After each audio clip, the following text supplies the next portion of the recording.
Good morning, dear students. Welcome to this online lecture. I am Mr. Rahul Pawar. In today's lecture, we are going to study one another method of issue of materials. In this lecture, we will study the weighted average method, and we will also study how the weighted average method is used for preparing a store's ledger account. So first we will start with the what is weighted average method and how it works. So this is the introduction of weighted average method. Under this particular method, the goods are issued from the stores at the weighted average price. Okay, in the previous few lectures we have seen that in every business, when the goods are purchased, the goods are stored in the godown, that is in the stores. आपल्याला माहिती आहे की कोणताही business असेल, बिझनेसमध्ये वस्तू खरेदी केल्यानंतर त्या पहिल्यांदा गोडाऊनमध्ये स्टोअर केल्या जातात. स्टोअर्स, गोडाऊनला स्टोअर्स असं म्हटलं जातं, त्यामध्ये त्या साठवल्या जातात. And after storing the goods in the godown, these goods are issued to different departments. These goods are issued to different activities, issued to different jobs as per their requirement. आपल्या बिझनेसमध्ये जे काही डिपार्टमेंट्स आहेत, ज्या काही वेगवेगळ्या activities चालू आहेत, त्यांच्या रिक्वायरमेंटप्रमाणे गोडाऊनमधल्या वस्तू, गोडाऊनमधले गुड्स हे त्या त्या डिपार्टमेंटला, त्या त्या ॲक्टिव्हिटीजला इश्यू केले जातात. So the problem is at what price these goods should be issued from the stores, from the godown to the concerned department, to the concerned activity. आपल्या गोडाऊनमध्ये ज्या वस्तू असतात, the goods which are stored in the godown consist of goods which are purchased on different dates at different rates. Okay, आपल्या गोडाऊनमध्ये ज्या काही वस्तू असतात त्या वस्तू आपण वेगवेगळ्या डेट्सला, वेगवेगळ्या तारखांना, वेगवेगळ्या रेट्सनं खरेदी केलेल्या असतात. Suppose in a particular on a particular day when the goods are purchased, the rate may be 18 rupees per unit. एखाद्या दिवशी ज्या वेळेला आपण वस्तू खरेदी केल्या त्यावेळेला वस्तूचा दर 18 रुपये पर युनिट असेल. Suppose in the next week when we purchased the goods, the rate per unit is rupees 19 per unit. Next वीकमध्ये आपण जेव्हा वस्तू खरेदी केल्या तेव्हा वस्तूचा दर हा 19 रुपये पर युनिट होता. Suppose in the next week, okay, the rate per unit may come down to 17 or 16 rupees per unit. Okay, so the rates of the goods, the rate per unit is always fluctuating in the market. मार्केटमध्ये वस्तूचा जो दर असतो तो नेहमी fluctuating असतो, बदलणारा असतो. एखाद्या वीकमध्ये, एखाद्या आठवड्यामध्ये तो रेट 17 रुपये पर युनिट असेल, नेक्स्ट वीकमध्ये कदाचित 18 रुपये पर युनिट असेल, थर्ड वीकमध्ये कदाचित तो 16 रुपये पर युनिटसुद्धा असू शकतो. The rate is always fluctuating in the market and we purchase the goods, okay, at these fluctuating rates. जे काय मार्केटमध्ये वस्तूचा रेट चालू आहे त्या रेटप्रमाणे आपण वस्तू परचेस करतो and we store these goods in the godown. आपण त्या वस्तू गोडाऊनमध्ये म्हणजे स्टोअर्समध्ये त्या साठवून ठेवतो.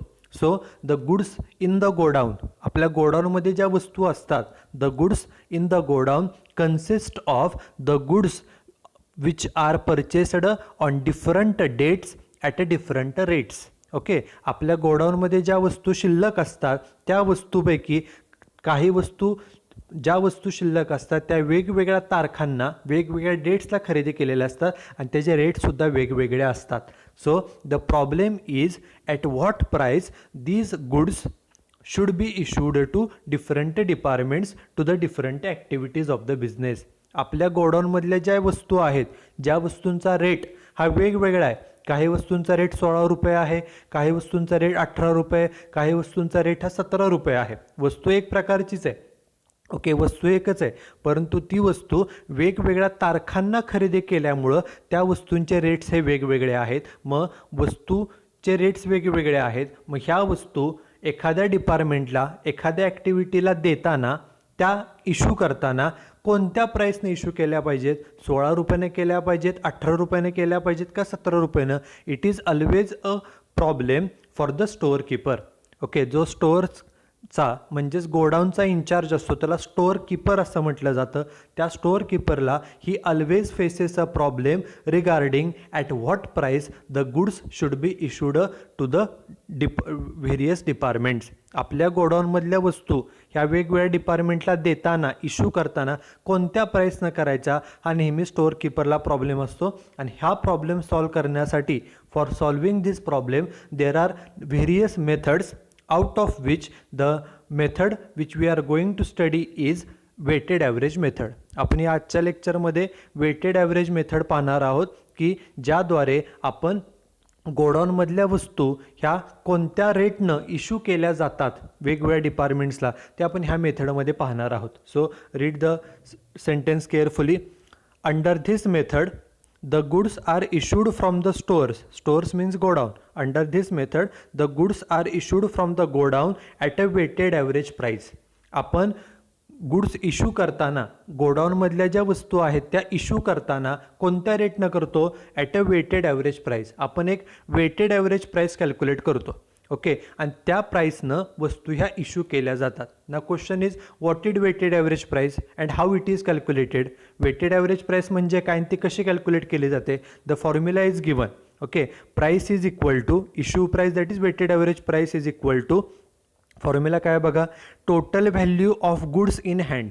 ओके, टोटल व्हॅल्यू आपल्याकडे ज्या वस्तू आहेत, ओके, गुड्स इन हँड आपल्याकडे ज्या वस्तू आहेत त्याची टोटल व्हॅल्यू म्हणजे टोटल अमाऊंट किती आहे. व्हॅल्यू म्हणजे अमाऊंट, एकूण वस्तूंची अमाऊंट किती आहे, टोटल अमाऊंट किती वस्तूंची, divided by total quantity of goods in hand. आपल्याकडं भागिले काय करायचं, आपल्याकडे एकूण किती वस्तू शिल्लक आहेत. म्हणजे आपल्या गोडाऊनमध्ये ज्या वस्तू शिल्लक आहेत त्याची एकूण अमाऊंट, टोटल अमाऊंट ती न्यूमरेटरला घ्या, वरती घ्या आणि डिवायडेड बाय भागिले खाली काय घ्या तर टोटल क्वांटिटी. आपल्याकडे एकूण वस्तू किती आहेत त्याची संख्या, क्वांटिटी किती आहे त्यानं त्याला डिवाइड केलं की आपल्याला जे प्राईस मिळेल, जो रेट मिळेल त्याला म्हटलं आता इश्यू प्राईस. ओके, प्रत्येक वेळेला whenever we have to issue the goods, आपल्याला ज्या वेळेला वस्तू गोडाऊनमधून एखाद्या डिपार्टमेंटला इश्यू करायच्या असतील त्यावेळेला इश्यू प्राईस कशी कॅल्क्युलेट करायची तर फॉर्म्युला आहे टोटल व्हॅल्यू ऑफ गुड्स. आपल्याकडे ज्या एकूण वस्तू आहेत त्याची एकूण किंमत, व्हॅल्यू म्हणजे total amount, divided by total quantity in hand. आपल्याकडे एकूण किती क्वांटिटी शिल्लक आहे त्यानं त्याला डिवाइड केलं की आपल्याला वेटेड ॲव्हरेज प्राईस म्हणजेच इश्यू प्राईस मिळणार आहे. For example, see the example, see the table, 4 columns are there. First column is date, second column quantity purchased, third column rate per unit and fourth column is amount. बघा एक table, पहिल्यांदा काय सांगितले, on 5th January we purchased 200 units. आपण किती quantity purchase केली? 200. पुढं सांगितलं रेट पर युनिट आहे 3 रुपये. मग 200 वस्तू खरेदी केल्या 3 रुपये पर युनिट प्रमाणे, म्हणजे 200 गुणिले 3 अमाऊंट किती झाली त्याची 600 रुपये. आपण 600 रुपयाच्या वस्तू खरेदी केल्या. 600 रुपये ही अमाऊंट आहे आणि 200 ही क्वांटिटी आहे. नेक्स्ट पुढं तारीख आहे 7 जानेवारी. On 7th January we purchased 300 units at the rate ₹2 per unit. मग 300 वस्तू खरेदी केल्या 2 रुपये रेट प्रमाणे. 300 वस्तू गुणिले 2 अमाऊंट किती झाली त्याची 600 रुपये. ओके, म्हणजे आत्ता पण आपण ज्या वस्तू खरेदी केल्या त्याची किंमत 600 रुपये आहे आणि क्वांटिटी किती आहे तर 300. मग आता जर आपण एक्झाम्पल क्लिअरली पाहिलं तर आपण 2 डेट्सला परचेसेस केलेले आहेत. पहिल्या डेटला आपण 200 वस्तू परचेस केल्या. ओके, आणि नेक्स्ट डेटला आपण किती 300 वस्तू परचेस केलेल्या आहेत. पहिल्या ज्या वस्तू खरेदी केल्या त्या 600 रुपयाला, परत ज्या वस्तू खरेदी केल्या त्या 600 रुपयाला. आता आपल्याला इश्यू प्राईस कशी फाइंड आउट करायची तर फॉर्म्युला जो आहे, ओके, फॉर्म्युला काय, total amount divided by total quantity. मग बघा इश्यू प्राईस कशी कॅल्क्युलेट केली, issue price is equal to तोच फॉर्म्युला वापरला आहे टोटल अमाऊंट. मग आपले टोटल अमाऊंट किती आहे बघा, पहिल्या ज्या वस्तू आहेत त्याची अमाऊंट आहे 600 रुपये. ओके, आणि दुसऱ्या ज्या वस्तू खरेदी केल्या त्याची पण अमाऊंट किती आहे 600. त्यामुळे ह्या टोटल करण्यासाठी त्याची बेरीज करायची. म्हणून बघा हे दिलेले 600 अधिक 600, 600 प्लस 600. ओके, फॉर्म्युला काय सांगतो आपला, total value of goods in hand. आपल्याकडे ज्या एकूण वस्तू आहेत त्याची अमाऊंट.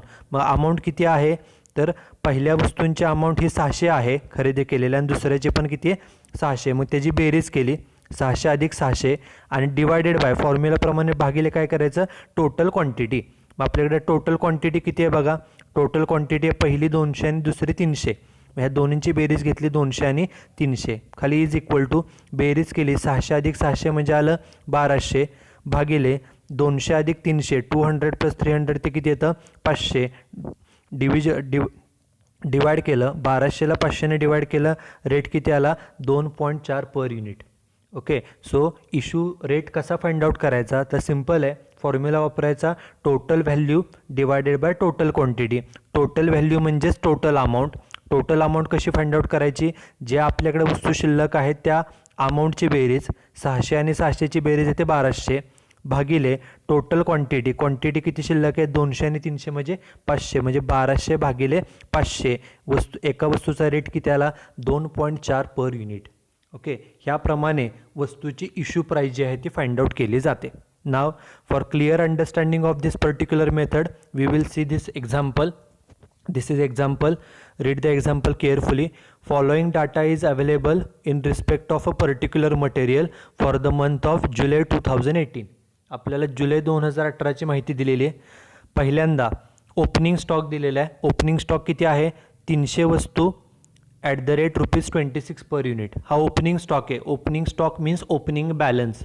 ओके, आणि आपण लास्ट लेक्चरलाच पाहिलेलं आहे की ओपनिंग बॅलन्स जो असेल balance it is recorded in the balance column. आपल्याकडे महिन्याच्या सुरुवातीला किती वस्तू आहेत तर 300 वस्तू शिल्लक आहेत ₹26 पर युनिट प्रमाणे. त्यानंतर टेबल दिले बघा, 2 कॉलम्स आहेत. फर्स्ट कॉलममध्ये परचेसेस आहेत, सेकंड कॉलममध्ये इश्यूज दिलेले आहेत. बघा परचेसेसमध्ये 4 जुलैला आपण परचेसेस वाचतोय. पहिल्यांदा 4 जुलैला आपण किती परचेस केले 700 युनिट्स ॲट द रेट 24. त्यानंतर खाली सांगितलं 9 जुलैला 800 units are purchased at the rate ₹22. 16 जुलैला 600 युनिट्स परचेस केले at the rate ₹20 per unit. 27 जुलैला 800 युनिट्स परचेस केले at the rate ₹19 per unit. Okay, हे परचेसेसचे डेट्स आहेत. कोणत्या डेटला परचेस केलं, किती क्वांटिटी परचेस केली आणि किती रेटनं परचेस केली. आता आपण वस्तू परचेस केल्या. वस्तू परचेस केल्यानंतर वस्तू गोडाऊनमध्ये आल्या म्हणून ते रिसीट कॉलममध्ये हे रेकॉर्ड होईल. कुठं रेकॉर्ड होईल ते तर रिसीट कॉलममध्ये, कारण परचेस केल्यामुळं after purchasing the goods comes in the business comes in the godown, so they are recorded in the receipt column. Date दिलेली आहे, क्वांटिटी दिलेली आहे, रेटसुद्धा आपल्याला दिलेला आहे हे रिसीट कॉलममध्ये. Now see the second column issue column.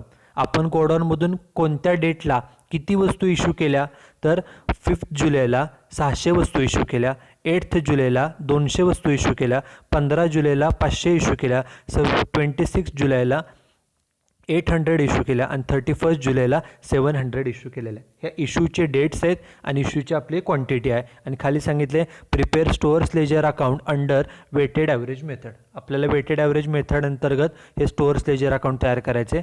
आता प्रिव्हियस लेक्चरमध्ये सांगितल्याप्रमाणे while preparing the stores ledger account we have to record the transactions in a chronological order. Chronological means date wise. Okay, त्यामुळे ओपनिंग स्टॉक म्हणजे आपल्याला 1 तारखेचा stock म्हणून 1 तारीख म्हणजे ओपनिंग स्टॉक येईल.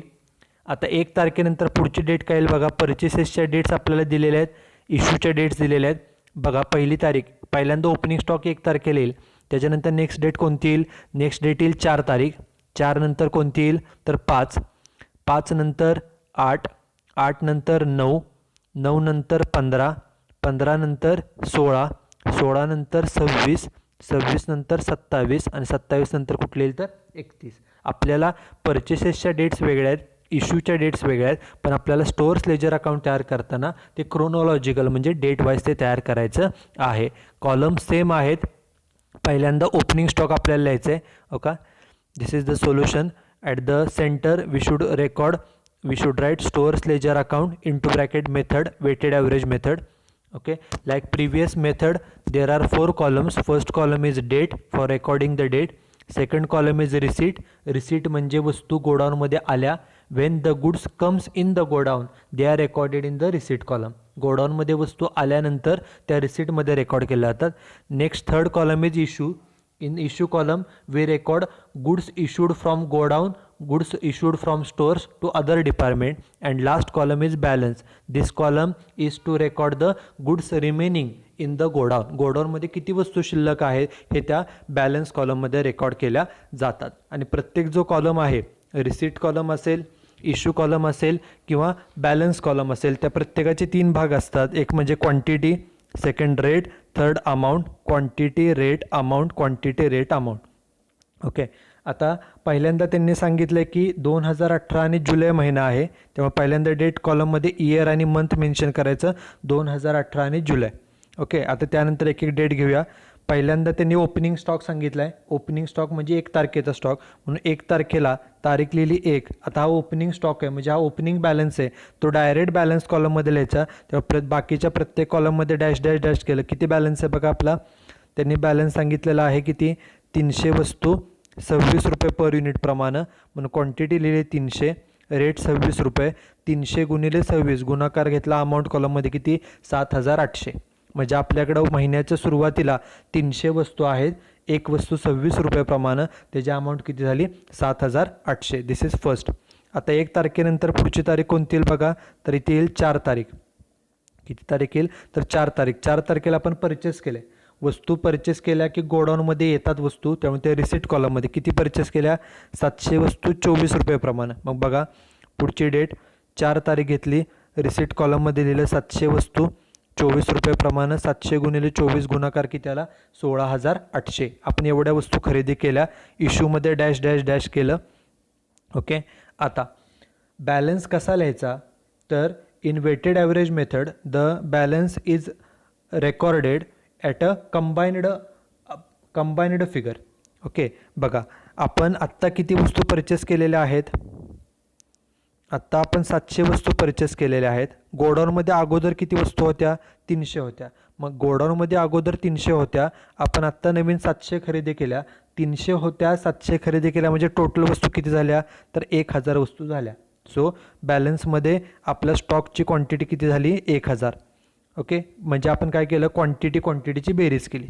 तसंच आता अमाऊंटची पण. ओके.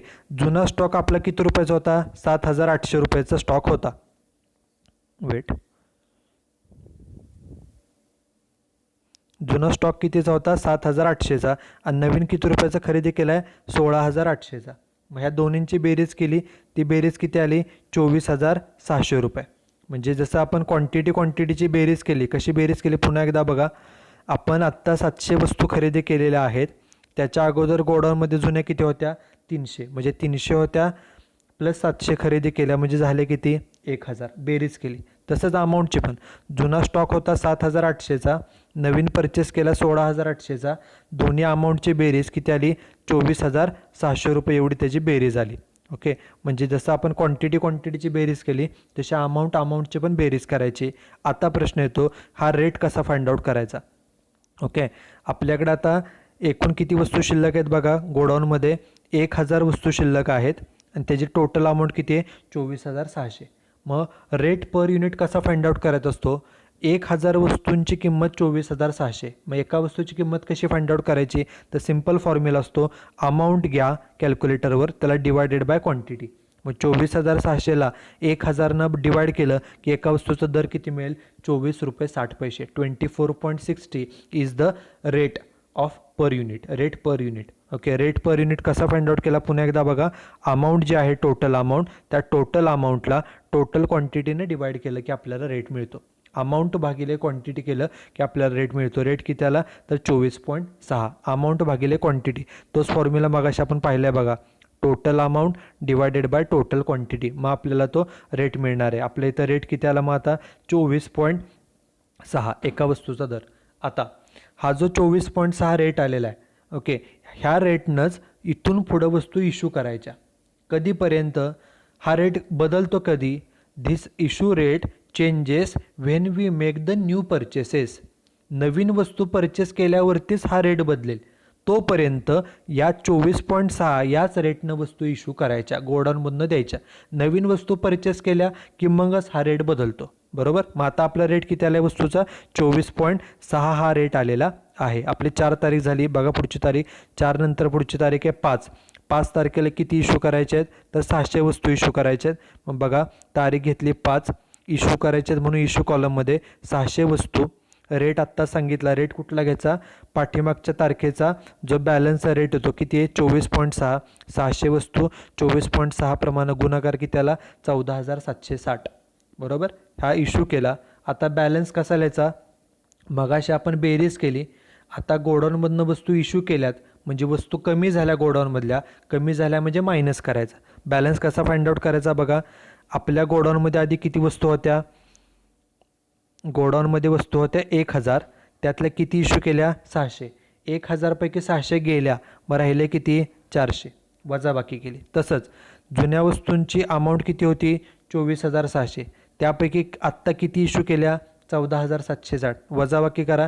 24,600मधनं 14,760 गेले, वजाबाकी राहिले किती, तर शिल्लक वस्तू राहिल्या 9,840. डायरेक्ट वजाबाकी केली आपण. सबस्ट्रॅक्शन वजाबाकी का केली, कारण गोडाऊनमधनं वस्तू इश्यू केल्यात, एखाद्या डिपार्टमेंटला दिल्या म्हणजे आपल्या गोडाऊनमधल्या वस्तू कमी झाल्या, कमी म्हणजे वजा. ओके, म्हणून वजाबाकी केली. कशी वजाबाकी केली पुन्हा एकदा बघा, बॅलन्स कसा लिहिलेला आहे. आपण आत्ता 600 इश्यू केल्या, आपल्याकडं गोडाऊनमध्ये अगोदर 1000 होत्या वस्तू, त्यातनं 600 इश्यू केल्या, 1000 पैकी 600 गेल्या म्हणजे राहिल्या 400. ओके, अमाऊंट 24,600च्या वस्तू होत्या, त्यातनं 14,760च्या इश्यू केल्या म्हणजे वजाबाकी करून राहिले किती फक्त 9,840, आणि त्याचा रेट तोच घ्यायचा आहे, तोच किती जुना 24.6. हा रेट कधीपर्यंत राहतो, जोपर्यंत आपण नवीन परचेसेस करत नाही तोपर्यंत. आपली 5 तारीख झाली, आता पुढची डेट बघा, 5 नंतर पुढची डेट काय 8 जुलै.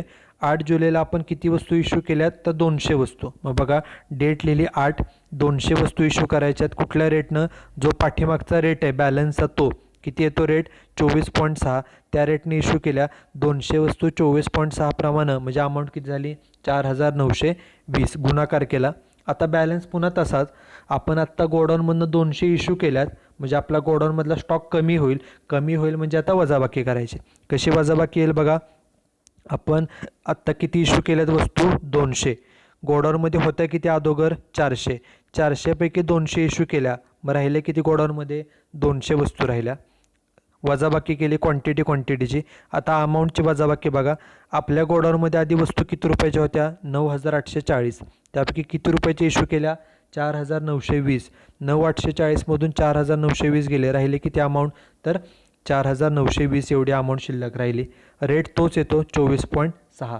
हा रेट कधीपर्यंत, जोपर्यंत नवीन वस्तू खरेदी करत नाही तोपर्यंत हाच रेट 24.6. आपली 8 तारीख झाली, पुढची डेट बघा आता काय 8 नंतर पुढची तारीख काय 9 तारखेला आपण परचेसेस केले. आता मगाशी सांगितलं वस्तू परचेस केल्या की गोडाऊनमध्ये वस्तू येतात, त्यामुळे ते रिसीट कॉलममध्ये रेकॉर्ड होईल एक. आणि दुसरं, वस्तू परचेस केल्या की आपला स्टॉक तर वाढतो आणि स्टॉकचा रेट जो आहे तो सुद्धा आता बदलेल. किती खरेदी केल्यात बघा 9 तारखेला 800 वस्तू 22 प्रमाणे. मग बघा 9 तारखेला रिसीट कॉलममध्ये लिहिले 800 वस्तू खरेदी केल्या 22 रुपये प्रमाणे, 800 गुणिले 22 अमाऊंट किती 17,600, इश्यूमध्ये डॅश डॅश डॅश केलं. आता बॅलन्स लिहिण्याची पद्धत बघा, आपण आत्ता किती खरेदी केल्यात वस्तू 800, अगोदरच्या किती होत्या बघा इथं, अगोदरच्या वस्तू होत्या 200, मग 200 होत्या 800 खरेदी केल्या म्हणजे एकूण झाले किती 1,000 वस्तू परचेस केल्यात म्हणजे वस्तू गोडाऊनमध्ये आल्या, आपला स्टॉक वाढेल म्हणून प्लस केलं. क्वांटिटीची बेरीज केली. आता अमाऊंटची करूया. जुना स्टॉक किती रुपयाचा शिल्लक होता गोडाऊनमध्ये, तर तो होता 4,920, आणि आत्ता किती रुपयाचा स्टॉक खरेदी केला आपण 17,600. दोन्हींची बेरीज केली, बेरीज येते 22,520, बेरीज किती आली 22,520. आणि आता रेट फाइंड आउट करायचा, मगाचाच फॉर्म्युला. आपल्याकडे आता एकूण किती वस्तू शिल्लक आहेत, एकूण वस्तू शिल्लक आहेत 1,000, ज्याची एकूण अमाऊंट किती आहे 22,520. रेट कसा फाइंड आउट करायचा, अमाऊंटला क्वांटिटीनं भागा, आपली अमाऊंट आहे 22,520 भागिले क्वांटिटी 1,000, म्हणजे एका वस्तूचा दर किती आला 22.52. म्हणजे आता हा नवीन रेट आला, ह्या रेटला म्हणतात वेटेड ॲव्हरेज रेट किंवा वेटेड ॲव्हरेज प्राईस. ओके, ती कशी फाइंड आउट केली, टोटल अमाऊंट भागिले टोटल क्वांटिटी. त्यामुळे आता रेट किती आला वस्तूचा 22.52. ह्या रेटनं आता वस्तू इश्यू करायच्या. 9 तारीख झाली, आता पुढची तारीख बघा, 9 नंतर पुढची तारीख आहे 15. 15 तारखेला इश्यू केल्यात किती 500 वस्तू. मग आता इश्यू कॉलममध्ये बघा, हा इश्यू कॉलम आहे, 15 तारीख लिहिली, इश्यू कॉलममध्ये 500 वस्तू इश्यू केल्या, रेट आत्ताच फाइंड आउट केला किती 22.52. पाठीमागचा रेट बघायचा, पाठीमागच्या तारखेचा बॅलन्स कॉलममधला रेट 22.52, 500 गुणिले 22.52 अमाऊंट किती गेली 11,260. बरोबर. आता पुन्हा बॅलन्स फाइंड आउट करायचा आहे. बॅलन्स आत्ता आपण 500 वस्तू इश्यू केल्यात. इश्यू केल्यामुळं गोडाऊनमधला स्टॉक कमी झाला म्हणून आता वजाबाकी करावी लागेल. बघा, आत्ता आपण 500 वस्तू इश्यू केल्या. अगोदर गोडाऊनमध्ये किती वस्तू होत्या बघा. गोडाऊनमध्ये वस्तू होत्या 1000. त्यापैकी 500 इश्यू केल्या. 1000 पैकी 500 गेल्या म्हणजे राहिले किती 500. बरोबर. तसंच अमाऊंट बघा, जुन्या स्टॉकची अमाऊंट किती होती 22,520. त्यापैकी स्टॉक गेला कितीचा 11,260. तो वजाबाकी करा. राहिला स्टॉक किती तर 11,260चा तो बॅलन्समध्ये लिहिला. आणि रेट जो आहे तोच किती 22.52. 15 तारीख झाली. पुढं 15 नंतर पुढची तारीख काय बघा. 15 नंतर पुढची तारीख आहे 16. आता 16 तारखेला परचेस केले. वस्तू परचेस केल्या की गोडाऊनमध्ये वस्तू आल्या त्यामुळे ते रिसीट कॉलममध्ये रेकॉर्ड होईल. It will be recorded in the receipt column. आणि किती वस्तू परचेस केल्या 600 वस्तू 20 रुपये प्रमाणे. मग बघा पुढची तारीख 16 तारीख लिहिली. किती क्वांटिटी आहे रिसीट कॉलममध्ये लिहिली 600 क्वांटिटी परचेस केली 20 प्रमाणे. 600 गुणिले 20 म्हणजे अमाऊंट किती आली 12,000 रुपये. इश्यूमध्ये डॅश डॅश डॅश केलं. आता बॅलन्स लिहिण्याची पद्धत. बॅलन्स कसा येईल तर जुना स्टॉक किती होता गोडाऊनमध्ये तो बघायचा पाठीमागच्या डेटला. जुना स्टॉक किती होता बघा. जुना स्टॉक होता 500. नवीन स्टॉक परचेस किती केला 600. 500 आणि 600 झालं किती एकूण 1100. बेरीज केली. तशीच अमाऊंटची पण बेरीज करा. जुना स्टॉक होता 11,260. नवीन खरेदी केला 12,000. दोन्हींची बेरीज किती आली 23,260 रुपये. आता रेट फाइंड आउट करा. वस्तू परचेस केल्या की रेट बदलतो. रेट कसा फाइंड आउट करायचा. आपल्याकडे एकूण 1100 वस्तू आहेत ज्याची एकूण अमाऊंट आहे 23,260. एका वस्तूचा रेट कसा फाइंड आउट करायचा. टोटल अमाऊंट 23,260 भागिले टोटल क्वांटिटी 1100. त्यामुळे एका वस्तूचा दर किती आला तर 21.15 रुपये एवढा एका वस्तूचा रेट आला.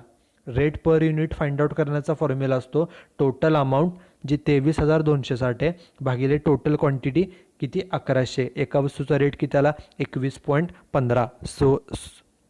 16 तारीख झाली. नेक्स्ट डेट कोणती आहे बघा. 16 नंतर पुढची तारीख आहे 26. 26 तारखेला काय करायचं आहे इश्यू करायचे आहेत किती 800 वस्तू. म्हणून 800 वस्तू इश्यू करूया. आता बघा तारीख लिहिली 26. इश्यू कॉलममध्ये 800 वस्तू. रेट पाठीमागच्या डेटचा जो बॅलन्सचा रेट आहे तो किती आहे बघा. 26 तारीख 800 वस्तू इश्यू करायच्यात. क्वांटिटी 800. इश्यू करताना कुठल्या रेटनं पाठीमागच्या डेटचा जो बॅलन्सचा रेट आहे किती आहे तो 21.15. त्यानं इश्यू केले. 800 गुणिले 21.15 अमाऊंट किती आली 16,920 एवढी त्याची अमाऊंट. आता बॅलन्स फाइंड आउट करायचा. आपण आत्ता गोडाऊनमधनं 800 वस्तू इश्यू केल्यात म्हणजे गोडाऊनमधला स्टॉक कमी होईल. कमी होईल म्हणजे वजाबाकी करायची. कसा स्टॉक फाइंड आउट करायचा बघा. आपल्याकडं गोडाऊनमध्ये किती वस्तू शिल्लक होत्या 1100. त्यातल्या किती इश्यू केल्या 800. 1100 पैकी 800 गेल्या मग शिल्लक किती राहिल्या 300 वस्तू. वजाबाकी गेली. तशीच अमाऊंटची वजाबाकी करा. 23,260चा स्टॉक होता त्यापैकी 16,920चा इश्यू केला म्हणजे शिल्लक कितीचा राहिला 6,340. वजाबाकी केली. रेट तोच 21.15. हा रेट कधी बदलतो ज्यावेळेला आपण नवीन परचेसेस करू त्यावेळेला. 26 तारीख झाली. पुढची डेट बघा. 26 नंतर पुढची डेट काय तर 27 जुलै. 27 तारखेला आपण परचेसेस केलेत किती 800 वस्तू 19 प्रमाणे. मग वस्तू परचेस केल्या म्हणजे रिसीटमधील 800 वस्तू 19 प्रमाणे. मग बघा 27 तारखेला 800 वस्तू 19 प्रमाणे अमाऊंट किती झाली 15,200. गुणाकार केला 800 गुणिले 19. आता वस्तू परचेस केल्या म्हणजे गोडाऊनमध्ये वस्तू आल्या म्हणजे आपला स्टॉक वाढेल म्हणजे बेरीज करायची प्लस करायचे. बघा स्टॉक किती होईल. जुना स्टॉक किती होता अगोदर बघायचा पाठीमागच्या डेटला तो होता 300. नवीन किती खरेदी केला 800. 300 अधिक 800 स्टॉक झाला किती 1100चा. बेरीज केली. तसंच आता अमाऊंटची बेरीज करा. पाठीमागच्या डेटची अमाऊंट किती होती स्टॉकची 6,340. नवीन स्टॉकची अमाऊंट किती आहे 15,200 म्हणजे एकूण बेरीज किती झाली 21,540 रुपये. ही झाली टोटल अमाऊंट. क्वांटिटीची बेरीज केली. अमाऊंटची बेरीज केली. आता रेट कसा फाइंड आउट करायचा. नवीन वस्तू परचेस केल्या की रेट बदलतो. रेट कसा फाइंड आउट करायचा. टोटल अमाऊंट 21,540 आणि टोटल क्वांटिटी 1100. मग रेट पर युनिट किती येणार आहे तर 21,540 अमाऊंटला भागिले टोटल क्वांटिटी 1100ने डिवाइड केलं. रेट पर युनिट किती आला 19.58. हा आता नवीन रेट आला 19 रुपये 58 पैसे. 27 तारीख झाली. आता शेवटची तारीख आहे 31 तारीख. 31 तारखेला किती इश्यू करायचे आहेत? 700. म्हणून इश्यू कॉलममधील बघा इश्यू करायचे आहेत वस्तू. 31 तारीख लिहिली. इश्यू कॉलममध्ये किती वस्तू इश्यू करायच्या आहेत? 700. रेट कुठला घ्यायचा, कोणता घ्यायचा? तर पाठीमागच्या डेटचा बॅलन्सचा रेट किती येतो? 19.58. 700 गुणिले 19.58. अमाऊंट किती आली एकूण? 13,706 रुपये. बरोबर, एवढ्या किमतीला ते इश्यू केल्या. आता आपण गोडाऊनमधनं 700 वस्तू इश्यू केल्यात म्हणजे गोडाऊनमधून वस्तू गेल्या म्हणजे आपला गोडाऊनमधला स्टॉक कमी होईल. कमी होईल म्हणजे करायची वजाबाकी. बघा स्टॉक शिल्लक किती राहील? आपल्याकडे जुना स्टॉक किती क्वांटिटीचा होता? जुना स्टॉक होता 1100 क्वांटिटी. जुना स्टॉक होता 1100 वस्तू. त्यातनं 700 इश्यू केल्या. 1100तनं 700 गेल्या म्हणजे राहिल्या किती? 400 वस्तू. वजाबाकी गेली. तशीच अमाऊंटची वजाबाकी करा. जुना स्टॉक होता 21,540चा. त्यातनं इश्यू किती रुपयाचा केला? 13,706चा. म्हणजे शिल्लक कितीचा राहिला? 7,834चा. वजाबाकी केली 21,540मधून जेवढा 13,706चा स्टॉक गेला तेवढा वजा केला. राहिला किती? 7,834. रेट त्याचा आहे तोच किती? 19.58. ओके, म्हणजे 31 जुलैला महिन्याच्या अखेरीला at the end of the month on 31st July we have 400 units in hand and the amount of this goods is 7,834. महिन्याच्या अखेरीला आपल्याकडे 400 वस्तू शिल्लक आहेत आणि त्याची अमाऊंट किती आहे? 7,834. So this is how we prepare the stores ledger account under weighted average method. Okay, most importantly under this method the issue price is calculated by this particular formula. Issue price is equal to total amount of goods in hand. आपल्याकडे ज्या वस्तू शिल्लक आहेत त्याची एकूण amount divided by total quantity in hand. आपल्याकडे एकूण किती वस्तू शिल्लक आहेत ते क्वांटिटी त्याने डिवाइड केलं की आपल्याला इश्यू प्राईस मिळते आणि त्या इश्यू प्राईसनं वस्तू ह्या इश्यू केल्या जातात. And this is the example on the preparation of weighted average method. Okay, thank you.